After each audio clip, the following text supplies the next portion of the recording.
اعوذ باللہ من الشیطان الرجیم بسم اللہ الرحمن الرحیم۔ ابن بسطام کہتے ہیں کہ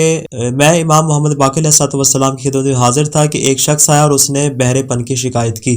تو امام علیہ السلام نے ارشاد فرمایا کہ جس شخص کو بھی بہرے پن کی شکایت ہو اسے چاہیے کہ وہ اپنے ہاتھ کو اپنے کان پر رکھے اور سورہ حشر کی آخری آیات کی تلاوت کرے، جو کہ یہاں سے شروع ہوتی ہے لو انزلنا ھذا القرآن علی جبل لرأیتہ خاشعا متصدعا من خشیۃ اللہ، یہاں سے لے کر سورت کی انتہا تک جو کہ اسماء حسنہ پر مشتمل ہے، ان تمام آیات کی تلاوت کرے، انشاءاللہ یہ بیماری اس سے دور ہو جائے گی۔ البتہ یہاں پہ جو امام فرما رہے ہیں کہ تم ان آیات کی تلاوت کرو، تو یہ جو حکم ہے یہ صرف بہرے پن کے ساتھ خاص نہیں ہے، بلکہ اگر کسی کو کم بھی سنتا ہو اس کی قوت بصارت میں بھی اضافہ کرے گی۔ دعائے خالق دو عالم سے کہ وہ ہمیں ہر قسم کی بیماری سے نجات عطا فرمائے۔ والسلام علیکم ورحمۃ اللہ وبرکاتہ۔